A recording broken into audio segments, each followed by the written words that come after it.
Ton chat t'a posé sa patte dessus au moins une fois, sur la main, le bras, le visage, peut-être, et tu as souri. Mais ce que ce geste veut vraiment dire, la plupart des propriétaires ne le savent pas. Il y a 5 significations différentes et le point 4 va vraiment te surprendre. Commençons par l'explication la plus répandue. Ton chat pose sa patte sur toi pour réclamer à manger. C'est vrai, parfois. Mais c'est aussi la signification la plus banale, et de loin la moins fréquente. Si c'était juste ça, il arrêterait une fois nourri. Or, tu le sais très bien, il recommence. Même le ventre plein, même la nuit, ce n'est pas de la faim. C'est autre chose.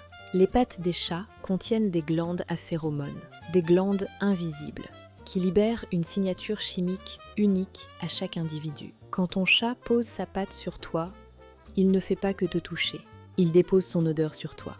Il te marque pas comme une possession, mais comme quelqu'un qui lui appartient, dans le sens protecteur du terme. Dans son monde olfactif, tu portes maintenant sa signature. Tu fais partie de son groupe. C'est l'une des formes d'intégration les plus profondes qu'un chat puisse exprimer. Et toi, tu pensais juste qu'il voulait qu'on le caresse. Parfois, la patte ne bouge pas. Elle reste là, posée, immobile, sans réclamer de caresses, sans chercher d'attention particulière. Ton chat ne veut rien, il vérifie. Est-ce que tu es là? Est-ce que tu n'y vas pas partir? C'est un comportement qu'on retrouve particulièrement chez les chats qui ont vécu des ruptures, abandons, déménagements, changements de foyer. Pour eux, la patte est une ancre. Un petit système d'alarme discret. Si tu bouges, il le sent. Si tu t'en vas, il le sait immédiatement. Cette patte posée sur toi, c'est sa façon de dire « reste ». Si tu travailles, lis ou regarde ton téléphone au moment où la patte arrive. Ce n'est pas un hasard de timing. Ton chat a analysé la situation. Il a vu ton attention dirigée ailleurs, vers quelque chose qui n'est pas lui.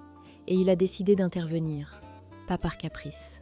Parce que dans sa logique, une attention perdue vers un écran est une attention volée à leur lien. Les études comportementales appellent ça de la compétition attentionnelle. Toi, tu appelleras ça autrement, jaloux. Et tu n'auras pas complètement tort. Voilà le point qui surprend tout le monde et qui inverse complètement ce qu'on croit savoir. On pense toujours que c'est nous qui réconfortons nos chats, qu'on est leur pilier, leur sécurité. C'est vrai, mais ce n'est pas unilatéral. La recherche montre que les chats perçoivent les variations de notre rythme respiratoire, notre tension musculaire, nos niveaux de cortisol, l'hormone du stress.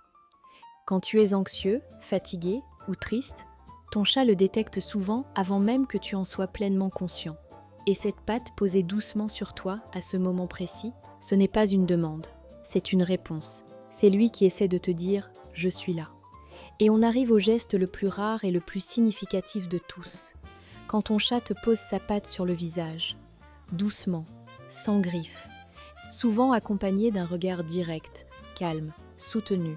Il n'y a pas vraiment de mots humains pour décrire ce que ça signifie. C'est quelque chose entre « je t'aime » et « tu existes pour moi d'une façon particulière ». Dans le langage félin, le contact facial volontaire est réservé aux relations les plus intimes. C'est ce qu'ils font entre chats qui dorment ensemble depuis des années, entre une mère et ses petits. Si ton chat te fait ça, tu n'es pas juste son propriétaire. Tu n'es pas juste sa source de nourriture ou de chaleur. Tu es sa personne. Et ça ne se commande pas. La prochaine fois que cette patte arrive sur toi, sur ta main, ton bras, ton visage, tu sauras. Ce n'est pas de l'agacement, ce n'est pas du hasard, ce n'est pas juste un chat qui veut manger. C'est un langage, discret, précis, millénaire. Et maintenant tu le comprends un peu mieux. Dis-moi en commentaire, où est-ce que ton chat te pose sa patte? Sur la main? Le visage? La tête pendant que tu dors? Je veux savoir ce que vous vivez.